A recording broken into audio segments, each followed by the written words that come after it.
நம்பிக்கை போயிடும். அப்படியே ரிவர்ஸாக வரும். எதிர்நோக்க போயிடும். அதுக்கப்புறம் நிம்மதியும் போயிடும். அதுக்கப்புறம் கவலை, பயம். இன்னும் ஒரு ஸ்டெப் மேலே போச்சுன்னா என்ன ஆகும் தெரியுமா? இங்கே தான் டிப்ரெஷன். ஓகேங்களா? மன அழுத்தம்னு சொல்கிறாங்க இல்லையா?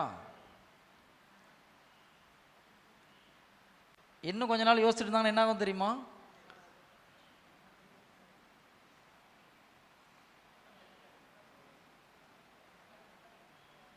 தற்கொலை எண்ணம் வரும். ஓகேங்களா? காரணம் என்னது? பிரச்சனையை யோசிச்சுக்கிட்டே இருக்கிறது தான் இவ்வளோத்துக்கும் காரணம். அதனால தான் தற்கொலை செய்யணும்னு நினைக்கிறவங்கள தனியாக விடக்கூடாது. கூப்பிட்டு வந்து ஏதாவது பேசி கீசி ஒரு ஒரு 1/2 hour பேசுனீங்கன்னா இதெல்லாம் போயிடும். அட்லீஸ்ட் இதில் வந்து நிற்பாங்க. இறை வார்த்தையை நீங்கள் சொல்லி கொடுத்தீங்கன்னா கடகடன்னு நீங்கள் கொண்டு வந்துடலாம் அவங்கள. புரியுதுங்களா? தனியாக விட்டிங்கன்னா அவங்களால வெளியே வர முடியாது. தற்கொலை முயற்சியில் டீப்பாக மைண்டில் போயிட்டாங்கன்னா அந்த மாதிரி ஆளுங்களை தயவு செய்து விட்டுறாதீங்க. Praise the Lord. ஹல்லேலூயா. எத்தனை பேர் அந்த ஸ்டேஜுக்கு போயிட்டு வந்தவங்க இருக்கிறீங்க? ஓகே, நிறைய சூப்பர் ஸ்டார்லாம் இருக்கிறீங்க அப்போங்க. Very good. ஒரு ப்ரேயர் பண்ணலாமா? கண்ணம் போடுங்க. அது ஒரு ஸ்பிரிட் ஆக்சுவலாக. நல்லா ஞாபகம் வச்சுக்கோங்க. ரொம்ப வருஷம் நான் ஒன்று சொல்லட்டுமா? ஒரு தப்பு பண்ணும்போது நல்லா ஞாபகம் வச்சுக்கோங்க. ஒரு தப்பு செய்கிறீங்க, இல்லை ஒரு பாவம் செய்கிறீங்க, போய் கடவுள்கிட்ட மன்னிப்பு கேட்குறீங்க. அந்த பாவத்தை கடவுள் மன்னித்துறார். ஓகேங்களா? ஆனால் நம்ம தப்பு செய்யும்போது என்ன தெரியுமா ஆகுது? இங்கே ஒரு யார் இது? டெவில். நமக்கு அவனுக்கு ஒரு கனெக்ஷன் ஆகுது. புரியுதா? தப்பு செய்யும்போது நமக்கு அவனுக்கு ஒரு கனெக்ஷன் ஆகுது. இந்த கனெக்ஷன் பாவ சங்கீதத்தில் ஒன்றும் பண்ண முடியாது. புரியுதா? பாவ சங்கீதம் நம்மளை பரிசுத்தப்படுத்துது. நம்முடைய பாவத்தை முற்றிலும் இயேசு கிறிஸ்துவின் ரத்தம் கழுவுது. அதில் ஒன்றும் டவுட்டு கிடையாது. ஆனால் சாத்தானுக்கும் நமக்கும் அந்த உறவு கட் ஆகலை. அதை கட் பண்ணலன்னா என்னைக்காவது ஒரு நாள் அதை மறுபடியும் அவன் யூஸ் பண்ண முடியும். இதை தான் பாண்டேஜ்னு சொல்கிறாங்க இல்லையா? கட்டுக்கள் கேட்டிருக்கீங்களா? ஒரு கட்டு இருக்குது பிரதர். கட்டு என்ன கட்டு? என்ன கட்டுன்னு தெரியணுமா? என்ன வசனம் சிஸ்டர் அது? அன்பு என்னும் இல்லை, ஓசையாவா? பரிவு என்னும் கயிறினால் கட்டி இழுத்தேன்.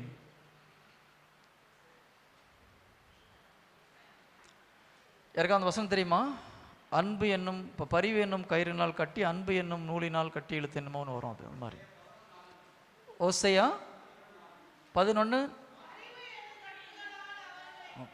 ஒரு செகண்ட். ஓசையா 11:4.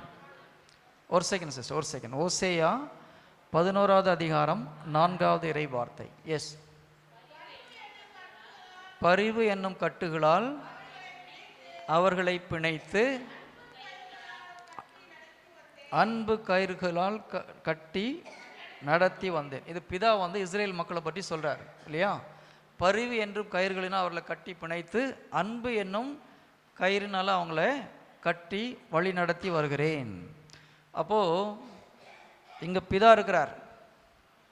ஓகே, பிதாவை எப்படி போகிறது நம்மளுக்கு தெரியல. பிதானே எழுதிடுறேன், பெஸ்ட்டு. அவருக்கு நமக்கும் ஒரு கனெக்ஷன். என்ன கனெக்ஷன்?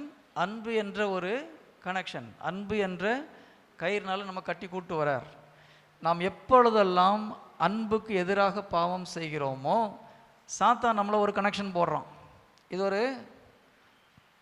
ஒரு ஒயிட் கயிறுன்னு வச்சுக்கோங்க. இது ஒரு ரெட் கயிறு. நாங்கள் ப்ரேயர் பண்ணும்போது கடவுள் அப்படி தான் காமிப்பார். யாராவது ஒருத்தர் ரெட் கயிறில் போட்டு காமிச்சாருன்னா ஏதோ ஒரு பாண்டேஜில் இருக்காங்கன்னு அர்த்தம். ஓகேங்களா? இப்போ நீங்கள் போய் பாவ சங்கீதனம் பண்ணும்போது பாவங்கள் மன்னிக்கப்படும், ஆனால் இந்த பாண்டேஜ் மன்னிக்கப்படாது. மன்னிக்கப்படாது, அது கட்டாகலை. நீங்கள் அதை பிரேக் பண்ணணும். இல்லைன்னா அதை மறுபடியும் டெவிலால் யூஸ் பண்ண முடியும். புரியுதா சிஸ்டர்? என்ன? ஓகே. ஒரு சிலர் ஒரே பாவத்தில் திரும்ப திரும்ப விழுறோமா இல்லையா? யாரும் அப்படி இல்லையா? எல்லாம் புனித பாதையை நோக்கி போயிட்டுருக்கிறீங்கன்னு நினைக்கிறேன். ஓகே. நீங்கள் மட்டும்தான் உண்மையை சொல்கிறீங்க சிஸ்டர்.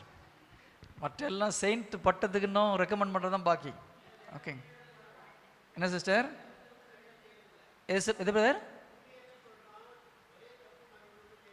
Very good brother. அப்போ சூப்பர். நீங்களாம் தெரிஞ்சிருவீங்க. Very good, very good. ரொம்ப சந்தோஷம். குட். ஓகே. சில நேரத்தில் திரும்ப திரும்ப ஒரே தவறில் விடுறதுக்கு ஒரு முக்கியமான காரணம் இந்த மாதிரி பாண்டேஜ் இருக்கிறதுனால தான். டெவில் வந்து என்ன பண்ணுறான், நம்மளை கயிறை வச்சு கட்டி இழுக்கிறான், இந்த பக்கம் வான்னு சொல்லிட்டு. நம்ம கடவுளை நோக்கி போகும்போது இந்த பக்கம் வான்னு இழுக்கிறதுக்கு இந்த மாதிரி. ஸோ என்னென்ன காரியங்கள் கடவுளுடைய அன்புக்கு எதிராக நாம் செய்திருந்தோமோ அப்பப்போல்லாம் நமக்கும் அவனுக்கு ஒரு கனெக்ஷன் உண்டாகுது. இதை கட் பண்ணணும், பிரேக் பண்ணி ப்ரேயர் பண்ண. கடவுள் நமக்கு அதிகாரம் கொடுத்துருக்கார் இல்லையா? என்ன சொல்கிறாரு? நீ பூலோகத்தில் கட்டுகளை அவிழ்ப்பது விண்ணகத்திலும் அவிழ்க்கப்படும். அது இந்த கட்டை தான் சொல்கிறார். ஓகேங்களா? நம்முடைய வாழ்க்கையில் நம்ம அதிகாரத்துக்கு கீழ்ப்பட்டவங்களுடைய கட்டுகளை நம்மளால் அவிழ்க்க முடியும். இப்போ நான் உங்கள் வாழ்க்கையில் வந்து அவிழ்க்க முடியுமானா முடியாது. ஆனால் நீங்கள் பெர்மிஷன் கொடுத்தீங்கன்னா செய்யலாம். புரியுதுங்களா? சிஸ்டர் உங்களுக்காக நான் பிரேக் பண்ணி ப்ரேயர் பண்ணிட்டோமானா நோ பிரதர்னால் நான் ஒன்றும் பண்ண முடியாது. ஓகே போன்னு வச்சுக்கோன்னு விட்டுருவேன். ஓகே. நம்முடைய பிள்ளைங்க வாழ்க்கையில் உங்களுக்கு அதிகாரம் இருக்குது, நீங்கள் பிரேக் பண்ணி ப்ரேயர் பண்ணலாம். பசங்க திரும்ப திரும்ப ஒரே தப்பு செஞ்சுட்டு இருந்தாங்கன்னா நீங்கள் பிள்ளைங்க மேலே எனக்கு அதிகாரம் இருக்குன்னு சொல்லி அதை பிரேக் பண்ணிங்கன்னா பிரேக் பண்ணலாம். Praise the Lord. ஹல்லேலூயா. சரி, சும்மா ஜெபிக்கிறதுல ஒன்றும் கிடையாது. நல்லா ஞாபகம் வச்சுக்கோங்க. நீங்கள் நான் தான் முதல்ல சொன்ன சண்டை, இது ஸ்பிரிச்சுவல் வார்ஃபேர். எப்படி சண்டை போடுறதுன்னு தெரியணும். நமக்கு சண்டை போடுறது எப்படின்னு தெரியாமல் சும்மா போயிட்டு சண்டை போட்டால் ஜெயிக்க முடியுமா? இறை வார்த்தையை வச்சு ஜெபிக்கணும், சண்டை போடணும். அது எப்படி சண்டை போடுறது? கண்ணுக்கு தெரியாத உலகத்தில் என்ன நடக்குதுன்னு நமக்கு தெரியணும். கண்ணுக்கு தெரியாத உலகத்தில் இது ஒரு முக்கியமான ஒரு விஷயம். நீங்கள் கேட்டகிசம் ஆஃப் கேத்தலிக் சர்ச், சிசிசின்னு சொல்லுவாங்க இல்லையா, கேட்டகிசம் ஆஃப் கேத்தலிக் சர்ச், அது தெளிவாக சொல்லுது. பாவத்தை மன்னிக்க அந்த திருவருட்சாதம் முழுவதுமாக பாவத்தை மன்னிக்குது. ஆனால் அதனுடைய சைடு எஃபெக்டை ஒன்றும் பண்ண முடியாதுன்னு இருக்குது. கரெக்டாக? ஒருத்தர்கிட்ட 10 லட்ச ரூபா ஏமாற்றி போயிட்டாரு. ஓகே. இல்லை ஒருத்தர் வந்து ஒருத்தர் கொலை பண்ணிட்டாருன்னு வச்சுக்கோங்க. இப்போ மனம் வருந்தி ஆண்டோட போய் மன்னிப்பு கேட்குறாரு. அவர் ஆண்டர் மன்னிச்சிடுவார், பாவ சங்கத்தில் மன்னிச்சிடுவாங்க. இப்போ அந்த இறந்து போன ஃபேமிலிக்கு யார் ஈடு கட்டுறது? அந்த பாவத்துடைய சைடு எஃபெக்ட் ஏதாவது செய்ய முடியுமா? பாவ சங்கீதனம் பாவத்தை மன்னிக்க முடியும். ஆனால் நீங்கள் செஞ்ச பாவத்துடைய சைடு எஃபெக்டை பாவ சங்கீதனம் ஒன்றும் பண்ண முடியாது. இது ஃபிசிக்கல் வேர்ல்டில். ஸ்பிரிச்சுவல் வேர்ல்டில் ஒருத்தர் கொலை பண்ணால் ஆட்டோமேட்டிக்காக டெவில் கையில் அவர் இருக்காருன்னு அர்த்தம். அப்போ அதை நீங்கள் பிரேக் பண்ணால் தான் அந்த பிரச்சனையிலேருந்து முற்றிலுமாக நீங்கள் வெளியில் வர முடியும். Price the Lord. Hallelujah, hallelujah. Okay. இது யாராவது பிரேக் பண்ணுன்னா அப்புறம் ப்ரேயர் பண்ண. நிறைய பேருக்கு விருப்பம் இல்லைன்னு நினைக்கிறேன். பண்ணலாமா? ஓகே. கண்களை எல்லாம் கண்ணை மூடுங்க, ப்ரே பண்ணலாம். பிதா சுதன் பரிசுத்த ஆவியின் பெயராலே ஆமென். ஆண்டவரே, இங்கே இருக்கிற ஒவ்வொரு சகோதர சகோதரியும் உமது பாதத்தில் ஒப்புக் கொடுக்கிறோம். அப்பா, தங்களுடைய வாழ்க்கையில் ஏதாவது ஒரு நேரத்தில் இதோ தற்கொலை செய்து கொள்ளலாம் என்ற எண்ணத்திற்கு தள்ளப்பட்ட ஒவ்வொருவரையும் உமது பாதத்தில் ஒப்புக் கொடுக்கிறோம். இதோ இவர்களுக்கும் தீய சக்திக்கும் இடையே ஏற்பட்ட அந்த உடன்படிக்கையை இயேசு கிறிஸ்துவ நாமத்தில் உடைக்கிறோம். ஆண்டவரே, I cut and break the relationship in the mighty name of Jesus. Yesu கிறிஸ்துவின் விலையேற பெற்ற இரத்தத்தினால் இதோ அந்த உறவுகளை சுட்டரிக்கிறோம். I break that bondage in the name of Jesus. இதோ அந்த எண்ணங்களை மீண்டும் கொண்டு வராதபடி இயேசு கிறிஸ்துவின் நாமத்தில் அந்த தீய சக்திகளுக்கு கட்டளையிடுகிறோம். In the mighty name of Jesus, never come back to them in Jesus mighty name. Amen. Praise the Lord. Vision எதுவும் வந்ததா? ஃபோக்கஸ் பண்ணலையா?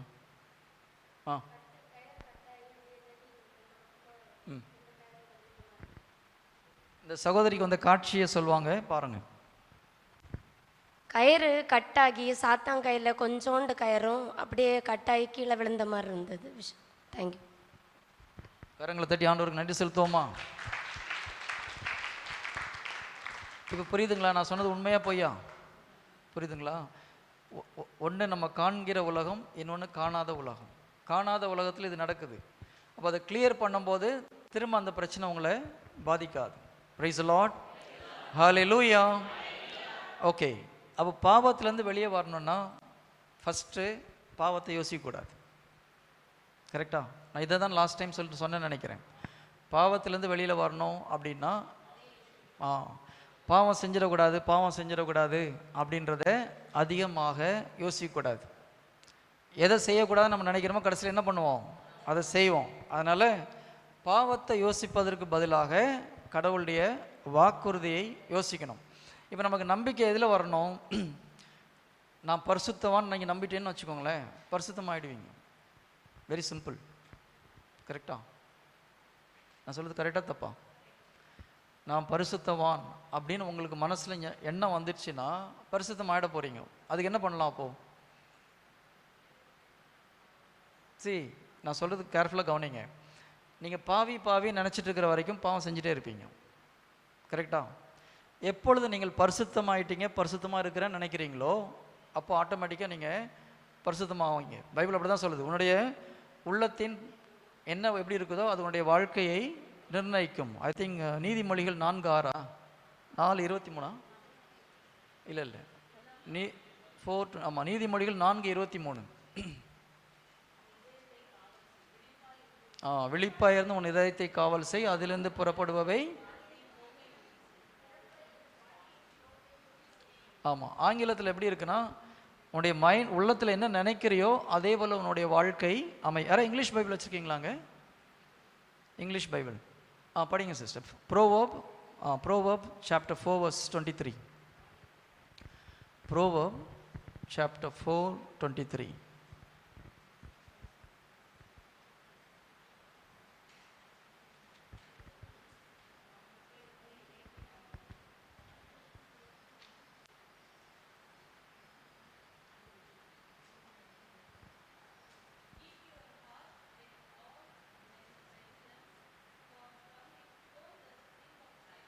இல்லை அப்போ இது இல்லை. As you think in your heart your life will become like தட்ன்ற மாதிரி இருக்கும். இப்போ வேறு வசனம் நினைக்கிறேன்.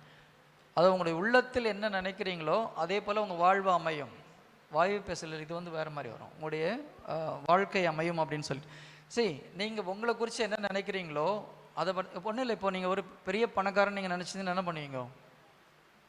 அதுக்கேற்ற மாதிரி ஆட்டோமேட்டிக்காக உங்களுடைய செயல்பாடு நடக்கும். நான் பிச்சைக்காரன் நினச்சிட்டு இருந்தீங்கன்னா உங்கள் செயல்பாடு அப்படி தான் இருக்கும், கையிலையும் ஒன்றும் நிற்காது. ஓகே, இது உண்மை. பைபிள் அப்படி தான் சொல்லுது. உன்னுடைய சிந்தனையை மைண்டை நீ ரினியூ பண்ணு. அது ஒரு வசனம் இருக்குது பிரதர் சார், எண்ணங்களே வாழ்க்கை. ஓகே, உள்ளத்தில் என்ன எண்ணமோ அது மாதிரி உன்னுடைய வாழ்க்கை அமையும்னு சொல்லி ஒரு வசனம் இருக்குது. டக்குன்னு ஞாபகம் வரல. Okay fine. ஸோ நீங்கள் என்ன இப்போ நான் ஒரு பாவின்னு நினச்சிட்டு இருந்தேன்னா ஆட்டோமேட்டிக்காக பாவத்தில் விழுவோம். ஓகேங்களா? ஆனால் பைபிள் நம்மளை என்ன சொல்லுது? இயேசு கிறிஸ்துவின் இரத்தத்தினால் கழுவப்பட்ட நீதிமான். கரெக்டா? இதை நீங்கள் சொல்லிகிட்டே இருந்தீங்கன்னா ஒரு ஸ்டேஜ் வரும்போது இதை நம்ப ஆரம்பிப்பீங்க. நான் நீதிமான் ஆகிட்டேன், ஆண்டோடைய இரத்தத்தினால் கழுவப்பட்டு நான் பரிசுத்தமாயிட்டேன்னு நீங்கள் நினைக்கும் போது இந்த எண்ணம் உங்களுக்கு வந்ததுன்னா ஆட்டோமேட்டிக்காக நீங்கள் பரிசுத்தமான ஒரு வாழ்க்கையை வாழ முடியும். அப்போ நீங்கள் ஒரு பாவத்திலேருந்து வெளியே வரணும்னா ஃபஸ்ட்டு என்ன பண்ணணும்? அதற்குரிய வாக்குறுதிகளை நீங்கள் அறிக்கை செய்யணும். ஒன்று இதை சொல்லலாம், நான் பாவத்தில் அதாவது இயேசுவின் இரத்தத்தினால் கழுவப்பட்ட நீதிமான். அடுத்தது 1 யோவான் 3:9. 1 யோவான் 3:9.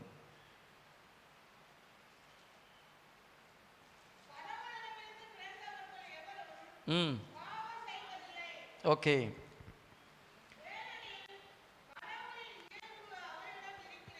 ஓகே.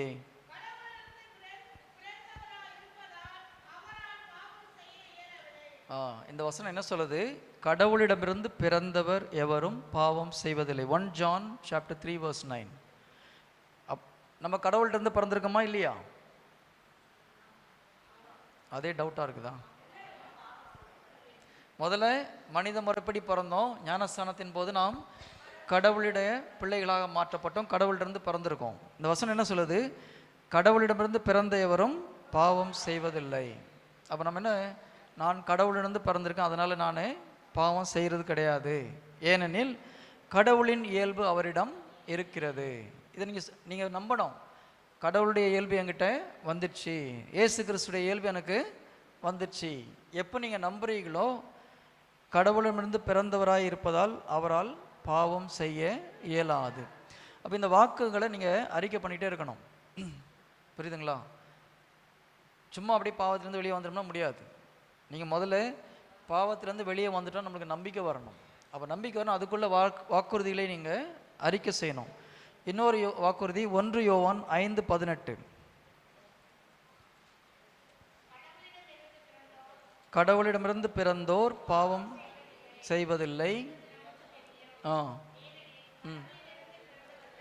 கடவுளிடமிருந்து பிறந்தவர்களை அவர் பாதுகாக்கிறார். தீயோன் அவர்களை தீண்டுவதில்லை.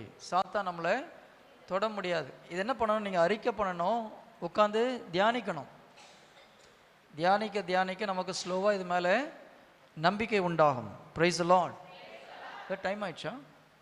ஓகே.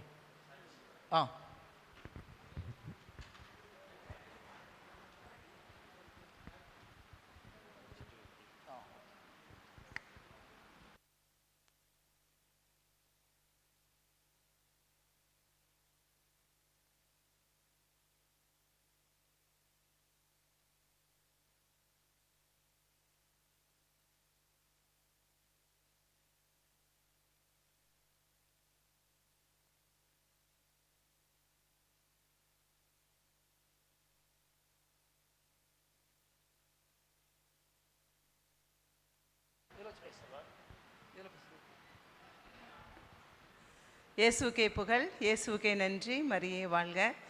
நான் ஒரு சாட்சியம் சொல்கிறதுக்காக நான் வந்திருக்கேன். நான் குளித்தல பங்குலேருந்து வந்துட்டுருக்கோம். கடந்த 23ஆம் தேதி என் பேரன் ரெண்டாம் வகுப்பு படிக்கிற மாணவன். அவனுக்கு ஃபீவர் வந்துருச்சு சாயந்தரமாக. அந்த உடனே என் மருமக பக்கத்தில் இருக்க டாக்டர்கிட்ட கூட்டிகிட்டு போயிட்டாங்க. கூட்டிகிட்டு போயிட்டு வந்ததுக்கப்புறம் மருந்து சிரப்பு கொடுக்குறாங்க. கொஞ்சம் கூட அந்த காய்ச்சல் நிற்கவே மாட்டேங்குது. அதிகமாக வந்துக்கிட்டே இருக்கவும் ஒரு பயம் வந்துருச்சு அவளுக்கு.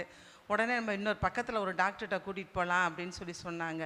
உடனே பக்கத்தில் இருக்க ஒரு டாக்டர்கிட்ட கூட்டிகிட்டு போகும்போது அந்த டாக்டர் என்ன சொல்லிட்டாரு, இப்போ பெட்டில் அட்மிட் பண்ணுங்கள், உங்களுக்கு பேரனுக்கு யூரின் இன்ஃபெக்ஷன் ஆகிருக்கு அப்படின்னு சொன்னாங்க. உடனே நான் நிறைய வீட்டில் இருந்து நான் ப்ரேயர் பண்ணிக்கிட்டே இருக்கேன். அவங்க பெட்டில் இருக்காங்க. உடனே இந்த பொண்ணு சொல்லிச்சு, 2 நாளாக அந்த குளித்தலையில் ஹாஸ்பிட்டலில் வச்சிட்ருக்கோம். 2 நாளாக அந்த மருந்து அவனுக்கு செயல்படலை. அப்படிங்கும்போது பிளட்டு டெஸ்ட் எடுக்கும்போது இவனுக்கு டைஃபாய்டு ஃபீவர் இருக்குது அப்படின்னு சொல்லிட்டாங்க. சொன்ன உடனே எனக்கு எல்லாருக்குமே ஒரு பயம், என்னடா அந்த சின்ன பையனுக்கு டைஃபாய்டுங்கிறாங்களே, அது எவ்வளோ கஷ்டப்பட்டிருக்கோம் அப்படிங்கிறது எனக்கும் என் பையனுக்கும் தெரியும். டைஃபாய்டு ஃபீவர்னால் இப்படி கொடுத்துருக்கீங்கன்னு, என்னப்பா இது சோதனை, ஏன் இது போராட்டம் அப்படின்னு சொல்லிட்டு அழுது நானும் இறை வார்த்தைகளை சொல்லி ஜெபிக்கிறேன். விடிய என் பேரன் தூங்கவே இல்லை. அவன் எடுக்கிற டேப்லெட்டு எதுவுமே அவனுக்கு உள்ளவும் போக மாட்டேங்குது. அப்படியே வாந்தி எடுக்க தலைவலின்னு சொல்லி ஒரே அழுக பேரன். நானும் முட்டி போட்டு எங்கள் பேரனை மடியில் வச்சுட்டு கதறி அழுகிறேன். ஏசப்பா ஏன் அப்படின்னு ஒவ்வொரு இந்த இறை வார்த்தைகளை சொல்லி இந்த ஒவ்வொரு இதுலேயும் நம்ம எவ்வளோ ப்ரேயர் மீட்டிங்கில் நம்ம ஜெபம் கேட்டிருக்கோமோ அத்தனை இதையும் நம்பிக்கையையும் மனசில் வச்சுக்கிட்டு ஜெபிக்கிறேன். என் பேரன் முழு சுகத்தோடு வரணும், ஆண்டவரே நீங்கள் தான் உதவி செய்யணும்னு சொல்லும்போது நல்லா ஜெபிக்கிறேன். உடனே இங்கே ப்ரேயருக்கு கூட நான் மெசேஜ் அனுப்பியிருந்தேன். பிரதர்கிட்ட ஃபோன் பண்ணி சொன்னேன். அப்போ சொல்லிவிட்டு நாங்கள் உடனே அங்கே ரொம்ப முடியலன்னு சொன்ன உடனே, இனிமேல் இந்த குழந்தைங்க நம்ம வச்சுட்ருக்க வேணாம், நம்ம திருச்சி கொண்டு போயிடலாம் அப்படின்னு சொல்லிட்டு எங்கள் தம்பி பையனை கார் எடுத்துகிட்டு வர சொல்லி காரில் வந்துக்கிட்டே இருக்கோம். வரும்போது நான் ஜெபமாக சொல்லிக்கிட்டே வரேன். இறை வார்த்தைகளை சொல்லி அவன் தலைமையில் கை வச்சு ஜெபம் பண்ணிக்கிட்டே வரேன். இங்கே வந்ததுக்கப்புறம் நேராக கிளமண்ட் டாக்டர், இங்கே திருச்சியில் இருக்க மக்களுக்கு தெரியும், கிளமண்ட் டாக்டர் தான் என் பேரனை நாங்கள் காமிக்கிறது. அங்கே போன உடனே அவர் சொன்னாரு, ஏன் இந்த மருந்து இவனுக்கு ஒத்துக்கலை அப்படிங்கும்போது, ஏதோ ஒரு பிரச்சனை இருக்குது, நீங்கள் போய் சைல்ட் ஜஸ்டிஸில் கொண்டு போய் அட்மிட் பண்ணுங்க அப்படின்னு சொல்லிட்டாங்க. உடனே எங்களுக்கு என்னடா அது ஒரு பக்கம் இருந்தாலும் சரி, ஆண்டவர் நம்ம கூட இருக்காருன்னு பாரு நம்பிக்கை எனக்குள்ளே இருந்ததுனால என்ன சொன்னேன், ஆண்டவர் முன்னாடி பாரு. நான் சொன்னேன், ஆண்டவரே எனக்கு தெரியாது, நீங்கள் முன்னாடி போங்க, அந்த டாக்டர் என்ன மருந்து கொடுக்கணும் அப்படிங்கிறத நீங்கள் நினச்சிருக்கீங்களோ அவங்களுக்கு வெளிப்படுத்துங்க ஆண்டவரே அப்படின்னு சொல்லி ஜெபம் பண்ணிக்கிட்டே இருக்கிறேன். காருக்குள்ளேயும் அந்த இதுக்குள்ளேயும் எனக்கு முன்னாடி பிள்ளைங்க போய் டாக்டர்ஸ் எல்லாம் பார்க்குறாங்க, நான் மட்டும் ஜெபத்தில் உட்காந்துக்கிட்டே இருக்கேன். போன உடனே பார்த்தீங்கன்னா கொஞ்ச நேரத்தில் இங்கே பிரதருங்களுக்கு நான் ஃபோன் பண்ணியிருந்தேன். அதே போல் அந்த பிரதருங்க சொன்னாங்க, சிஸ்டர் நாங்கள் ஒரு 2 மணி போல் உங்களுக்கு அங்கே ஜெபம் பண்ண வரோம், நீங்கள் தைரியமாக இருங்க, கடவுள் உங்கள் கூட இருக்கார் பிரதர் அப்படின்னு சொல்லியிருந்தாங்க. சரிண்ணா நானும் சரி 2 மணிக்கு தானே வராங்க அப்படின்னு சொல்லி நினச்சிட்டு இவனுக்கு குளுக்கோஸ்லாம் ஏற்றி நரம்பில் எல்லாம் போட்டு பிள்ளைய கொண்டு போய் இதெல்லாம் பண்ணி குளுக்கோஸ்லாம் இறங்கிக்கிட்டே இருக்குதுப்பா. உடனே பார்த்தீங்கன்னா ஒரு 5 மணி இருக்கும். நம்ம பிரதர்ஸுங்க 3 பேர் இங்கேருந்து வந்தாங்க. அவங்க வந்து பேர் எனக்கு சொல்லக்கூடாது, ஆண்டவருடைய மகிமை மட்டும்தான் விளங்கணும் சிஸ்டர் அப்படின்னு சொல்லியிருந்தால அவங்க பேரை நான் சொல்லலை. அவங்க 3 பேரும் வந்திருக்காங்க. அந்த கரெக்டாக ஒரு 5 மணி இருக்கும். அந்த பிரதர்ஸ் 3 பேருமே எனக்காக வந்துட்டாங்க. வந்து 3 பேர் இப்படி அவங்க ஜெபிக்கிறாங்க. நான் இங்கேருந்து கையை விரித்து ஜெபிக்கிறேன். என் பையன் வந்து முழங்கால் படிக்கிட்டு ஜெபிக்கிறான். என் மருமகன் அங்கே நிற்கிது. இவங்க 3 பேரும் ஜெபிக்கணும். நானும் பாரத்தோடு நாங்களும் எங்கள் குடும்பமும் ஜெபிக்கும் போது நல்லா ஒரு வல்லமை இறங்குறத நான் நல்லா உணர்ந்தேன். உணர்ந்து ஒரு 2 நிமிஷம்தான்.